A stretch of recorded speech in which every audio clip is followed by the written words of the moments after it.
इस कार्यक्रम के पुण्यार्जक हैं सिद्धांत Jain civil line Delhi, Savita Sagar Jain Rishabh Vihar Delhi, Rakesh Sangeeta Sonam Ritika जिनिशा AV2 Delhi, Sunita Sachin Jain Shriram road Delhi, Shrimati श्रीमाला Narendra बहादुर जैन ग्रीन पार्क, स्वर्गीय सुरेश चंद कागजी की स्मृति में संतोष जैन कालिंदी कॉलोनी दिल्ली।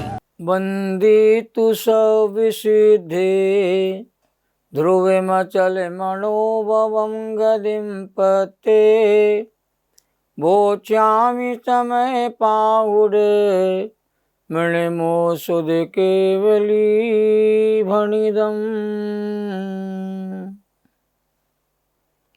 त्रिकालवर्ती पंच परमेष्ठी भगवंतों को, त्रिकालवर्ती सभी तीर्थंकर परमात्माओं को नमन और वंदन।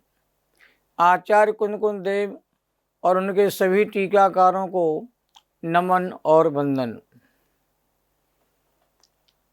समय सार ग्रंथादि राज की महिमा अपरंपार है। समय सार को समझने के लिए चित्त की प्रसन्नता और एकाग्रता बहुत जरूरी है। यह विषय कभी सुना और समझा नहीं है, इसलिए प्रारंभ में कठिन लगता है। बार बार रुचि पूर्वक सुने तो हर गाथा का रहस्य समझ में आने लगता है। आप धैर्य पूर्वक समय सार को सुनिए अकेला। सुनते सुनते ही किसी दिन कहते हैं आपका भाग्य कहते चमक जाएगा, और समय सार का सारा रहस्य धीरे धीरे कहते हैं आपको कहते हैं मालूम पड़ना प्रारंभ हो जाएगा। कर्ता कर्म अधिकार की चर्चा चल रही है।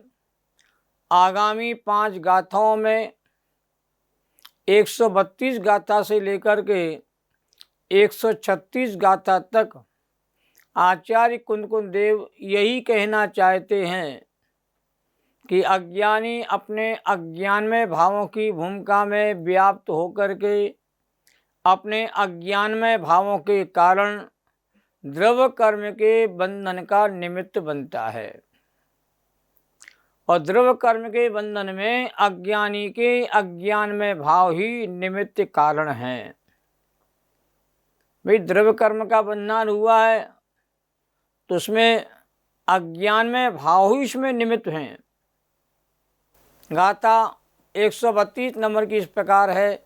अल्लाह सा उदयो या जीवाणम तत्व उबलद्धि मिच्छत सदुदयो जीवस्य सदाणत्तम। एक एक शब्द का उच्चारण देखते हैं। अल्लाह नस्य सा उदो या जीवाणम अतच्च उबलद्धि मिच्छतस्तु उदो जीवस्य असदहानत्तम। अल्लाह स उदयो या जीवाणम अतच उबलद्धि मिच्छतस्तु उदयो जीवस्य असदहानत्तम। इस गाथा का अनुवाद देखें। निज तत्व का अज्ञान ही बस उदय है अज्ञानी का, निज तत्व का अश्रद्धा नहीं बस उदय है मिथ्यात्व का। इस गाथा का मूल अर्थ है कि जीवों के जो तत्व का अज्ञान है, विपरीत ज्ञान है, अर्थात वस्तु स्वरूप का अयथार्थ ज्ञान है, वह अज्ञान का उदय है। तथा जीव के जो तत्व का अश्रद्धान है वह मिथ्यात्व का उदय है, कि मिथ्यात्व के उदय में जीव को अतत्व श्रद्धान होता है। अब गाथा नंबर 133 प्रारंभ करते हैं। उदयो असंजमस्य दु जम जीवाणम अवेदि अविरमणम जोदु कलशो वियोगो जीवालम सो कसा उदयो उदो असम जमस्दु जम जीवाणम हवेली अविरमणम ज्योदु कलशोभ ओगो जीवाणम सो कसाउदो उदयो असंजमस्दु जम जीवाणम हवेली अविरमणम ज्योदु कलशोभयोगो जीवाणम तो कसा उदयो। गाथा का हिंदी अनुवाद है, अविरमण का सद्भाव ही वसीय संयम का उदय है, उपयोगी की यह कलुषिता ही कसायों का उदय है। गाथा का मूल अर्थ देखिए, जीवों के जो अविरमण अत्याग भाव, विषयों से विरक्त न होना, वह असंयम का उदय है। और जीवों के जो मलिन उपयोग अतः क्रोधादि कसारूप उपयोग है, सो वह कसाय का उदय है। कसाय के उदय में उपयोग राग द्वेष में होता हुआ देखने में आता है, और असंयम के उदय में जीव कहते पंच पाप रूप प्रवृत्ति करता हुआ देखने में आता है। अब नई गाथा प्रारंभ होती है।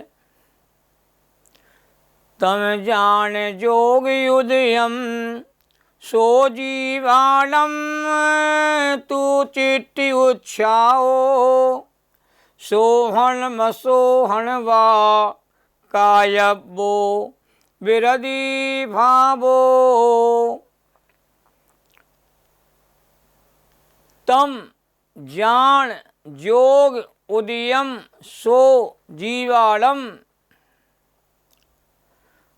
ता चिट्ठी उच्छाओ सोहन मसोहन वा कायबो विरधि भावो वा। तम जान जोग उदयम सो जीवाणम ता चिट्ठी उच्छाओ शोभन मसोहन वा कायबो विरधि भावो वा। हिंदी का अनुवाद देखिए, सोवे अशोवे चेष्टा में तथा निर्वृत्ति में या प्रवृत्ति में जो चित्ती का उत्साह है, वही उदय है योगी का। बहुत सुंदर अनुवाद कवि ने किया है।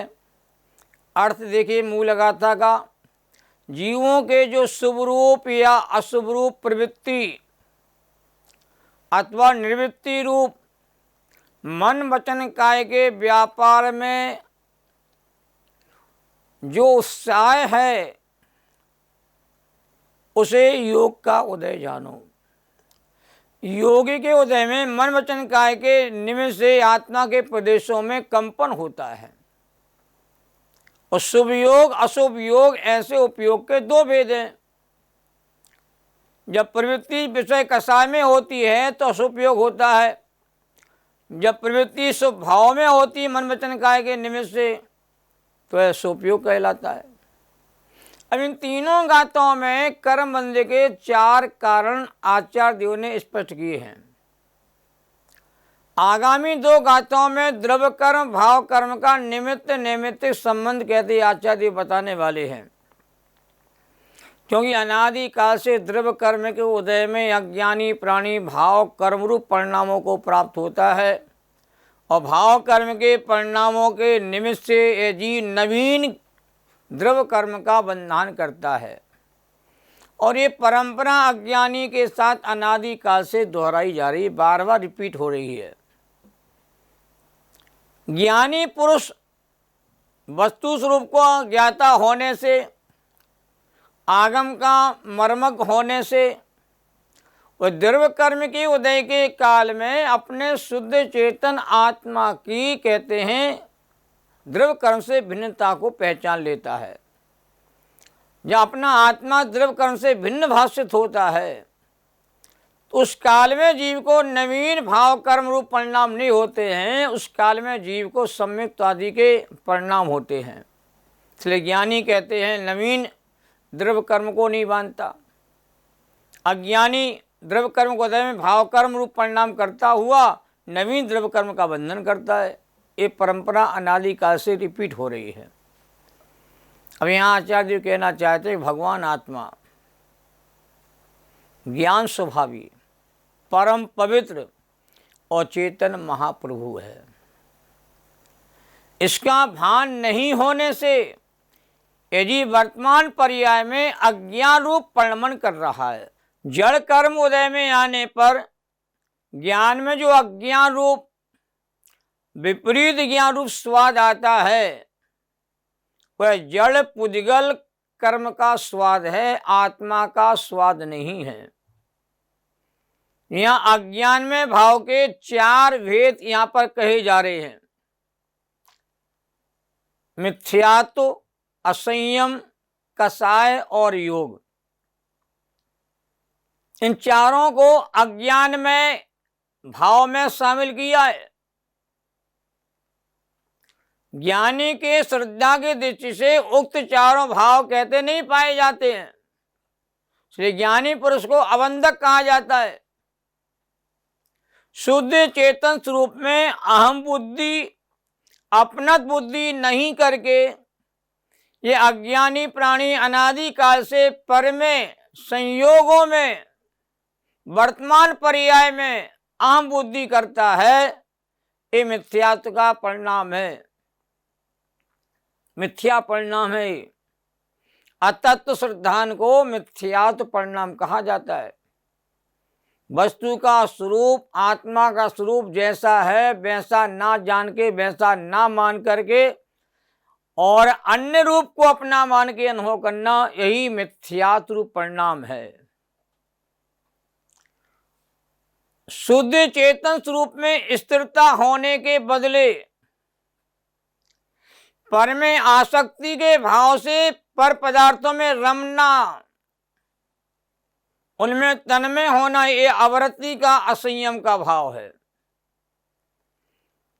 जब असंयम के परिणाम होते हैं तो यह जीव कहते हैं भोग विलास के परिणामों को भोगने में कहते हैं तन्मय होता हुआ देखने में आता है। भोगों का स्वाद चखता रहता है, उसमें आनंद की अनुभूति करता रहता है। जब विषयों में आनंद की अनुभूति करता है तो मिथ्यात्व का परिणाम कहलाता है, और विषयों को भोग करके उसमें इष्ट अनिष्ट कल्पना करता है, वह असंयम का परिणाम कहलाता है। रागादि भाव का सेवन ये असंयम का परिणाम है, और रागादि में कहते हैं सुख बुद्धि की मानता करना, ये मिथ्यात्व का परिणाम है। निर्मल स्वभाव में ना रुक करके, ज्ञान स्वभाव में ना रुक करके मलिन उपयोग में रुकना एक कसाय का परिणाम है। राग देश की बुद्धि कसाय की बुद्धि कहलाती है। जो आत्मा को दुखी करने वाले परिणाम हैं उनको राग देश के परिणाम कहा जाता है। तो कसाय रूप परिणाम भी जीव के लिए हितकारी नहीं है, हितकारी है। जब तक कसाय का संबंध जीव का साथ जुड़ रहा है तब तो वितराग अवस्था को प्राप्त नहीं होता है। चौथे नंबर योग आता है कि निश्चल अकंप स्वभाव में ना रुक करके, शुभाशुभ प्रवृत्तियों में रुक करके आत्मा के प्रदेशों का कंपायमान होना, आत्मा के प्रदेशों में हलन चलन की प्रक्रिया होना, इसका नाम योग कहा जाता है। तो मन वचन काया के निवेशी आत्मा के प्रदेशों में जो हलन चलन की प्रक्रिया होती है, कंपायमान प्रक्रिया होती है, जिससे प्राणी का शुभ अशुभ प्रवृत्ति करता को देखने में आता है, ये सब योग है। और मिथ्यात्व, अवरति, कसाय और योग ये चारों ही कहते अज्ञान में है। जिसके आत्मा का भान होता है उसके मिथ्यात्व का अभाव हो जाता है। आत्मा के भान बिना मिथ्यात्व नहीं छूटता। स्वभाव में प्रवृत्ति करने पर और पर से विरक्ति के भाव होने पर अवरति का भाव छूट जाता है। आत्म स्वभाव में स्थित होने पर कसाई छूट जाती है और अकंपित आत्मा में जमने से, ठहरने से, कंपन रूप योग से जीव को छुटकारा मिल जाता है। तो मिथ्यात अवरति कथा योग से छुटकारा कैसे मिलता है, इसका उपाय भी आगम में बताया है, समय सार में बताया है। शुद्ध चेतन स्वरूप आत्मा की प्रतीति के बिना जो भी स्वाद आता है वह पुद्गल द्रव्य का स्वाद है, जो कलुषित भी है, आकुलता में भी और अज्ञान में भी है। ज्ञान का स्वाद तो निराकुलता में होता है, ज्ञान का स्वाद तो अतीन्द्रिय आनंद में होता है। निराकुल सुख में आत्मा की अनुभूति करके अज्ञान में भावों का तिरस्कार कर जीवन को जिनेन जैसा बनाने का हमें उपाय करना है। एक समय भी जी मगर स्वभाव सन्मुख जी, मैं स्वयं भगवान हूं, भगवान बन करके जी। ये दोहा अपने आप में बहुत गहरी बात कह रहा है। एक समय भी जी मगर स्वभाव सन्मुख जी, या अनादिकाल से संयोगों के सन्मुख होकर के, विषयों के सन्मुख होकर के, पर पदार्थों के सन्मुख होकर के अपने उपयोग को मलिन करता, शुद्ध करता है। क्षण भर निज रस को पी चेतन मिथ्यामल को धो देता है। एक क्षण के लिए आत्मा का आनंद यदि जीव को प्राप्त हो जाता है तो सारा मिथ्या भाव धुल जाता है, कसाय के परिणाम धुल जाते हैं, अवरति के भाव छूट जाते हैं। कोई भक्त नहीं है, सब भगवान स्वरूप है। अंदर की ताकत को एक बार पहचानो तो सही, अंदर की सामर्थ्य को एक बार देखो तो सही। अंदर से प्रत्येक जीवात्मा माला माल है, अपने आप में पूरा का पूरा है। किसी बात में जीव अधूरा नहीं है, आधा नहीं है। बात बस इतनी सी है कि जीव जागा नहीं है, सब जागे और आत्मा के आनंद को प्राप्त हो। इसी भावना के साथ अपनी बात को यहाँ पूर्ण करते हैं। सहजानंदी शोध स्वरूपी अविनाशी में आत्मस्वरूप, ज्ञानानंदी पूर्ण निराकुल, सदा प्रकाशित चेतन रूप, सदा प्रकाशित चेतन रूप।